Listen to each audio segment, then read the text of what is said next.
Hello everybody, and welcome back to another FimFiction reading. Today, I'm reading Sun Princess by Jeffrey C. Wells, also known as Skyrider. She had a name for herself. Her name was Faithful Student. This isn't how the Sun Princess referred to her, of course. The two did not speak in quite the same language after all. The Sun Princess's actual name for her faithful student was a quick series of low, liquid yowls which were honestly a little difficult to hear at a distance. Sometimes, faithful student preferred it when the Sun Princess addressed her merely by whistling sharply. The high frequencies carried a little better over the hills. Why had she picked the name Faithful Student? Well, it was at least a little obvious, wasn't it? Faithful Student was exceptionally, painfully faithful to her princess. And why be faithful to the Sun Princess particularly? Did Faithful Student need a reason beyond the fact that the Sun Princess was huge and strong and potent and wise beyond all measure? Beyond the fact that the Sun Princess deserved every scrape of her faithfulness? No, but the regular feeding didn't hurt either. So that was the faithful part right there. But what about student? That one was pretty easy too. After all, there were all sorts of lessons to be learned about the silly old universe that the two of them shared. Don't mark the corner of the laundry room. Good lesson. She learned that one early. Don't eat an entire half-rotted squirrel and then regurgitate it all over the living room rug. Another fine lesson. Don't bother the smelly little waddling black things with the stripes on their backs. Strictly speaking, the smelly little waddling black things had taught Faithful Student this message more or less directly. But the Sun Princess's obvious disappointment over the resulting situation, as well as the aggressive series of baths that had followed, really hammered the lesson home. The derivation of the Sun Princess's name was obvious. She was high and warm and provided good things from above. Plus, to Faithful Student's eyes, the long hair that spilled out from under her sensible brown hat was the same color as the luminous ball overhead. She believed that this could not possibly be a coincidence. Faithful Student had many responsibilities as the Sun Princess's faithful student. When the Sun Princess was feeling happy, it was Faithful Student's content duty to participate in the stick-throwing game that the Sun Princess seemed to favor. When Sun Princess was feeling down, it was Faithful Student's solemn charge to lie by her side, nuzzling her under her elbow and placing her chin against the princess's side until she felt better. And best of all, when the Sun Princess was feeling industrious, which was almost every day, it was Faithful Student's joy and pleasure to help the Sun Princess move the stupid woolly things from place to place, because the stupid woolly things were extremely stupid and would wander all over if you didn't threaten them a little and put the fear of the princess into them from time to time. One mustn't actually bite them, of course. There was a fine line of deception that Faithful Student was forced to walk. She accepted it all with boundless joy. This was her duty, and to her duty, perhaps above all, Faithful Student was faithful. Therefore, it came as the greatest of all blows when the Faithful Student found that she could not execute her duty. She had seen the warning signs for several months.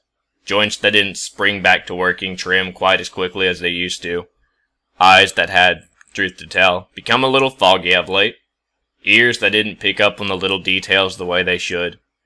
Faithful Student was, in her own way, dimly aware that this was the natural order of things. Students grow old and gray, while princesses remain young and strong for, as best as Faithful Student could tell, forever. She knew that there was no sense in despairing about it, but Faithful Student despaired nonetheless. For her own sake, no. Faithful Student merely feared that there would come a day when the Sun Princess would whistle for her and she would not be able to respond. One day, quite out of the blue, Faithful Student's gut decided that it didn't want to pack food away as nicely as it always had. Sun Princess had responded with a characteristic kindness by giving her food that was extra tasty, and while this worked for a little while, and set Faithful Student's tail wagging in the process, it didn't work forever, and eventually, the day came when she had to heave it all up again. Faithful Student expected to be scolded at having violated her carefully learned lessons about making messes in the house, but instead, all she could perceive from the Sun Princess was a sort of deep sadness. Slowly, Faithful Student's gut began to feel absolutely wretched. This wasn't the sort of sickness she remembered from her youth. This was something much different. The Sun Princess eventually took her to see the ambiguous female in the white coat who lived in the clean, harsh-smelling place. Faithful Student was never certain what to make of this one. She alternatively petted Faithful Student and gave her painful pokes and pinches. Faithful Student found this to be untrustworthy behavior, but she did enjoy the petting. Faithful Student looked on from the table as the white-coated female and the Sun Princess had a long, long talk. Eventually, the Sun Princess got angry and started barking very loud. She then began making choking and howly sounds, and the Faithful Student's uncompromised nose picked up on the distinct smell of despair. More than anything, Faithful Student wanted to get off the shiny table and comfort the Sun Princess, but she really wasn't feeling up to the jump, or even the walk for that matter. At this point, Faithful Student had pretty much come to the conclusion that the fact of mere leaving the harsh-smelling place wouldn't make her feel any better this time, but she found herself hoping that the beautiful Sun Princess would at least start to perk up. Something in the harsh-smelling place had clearly upset her. It was not Faithful Student's lucky day. The Sun Princess remained as broken and black-smelling as ever, even as the Sun Princess took her to the happiest place that the Faithful Student could ever think of. The sunny field where the Sun Princess had first taught her the stick-throwing game.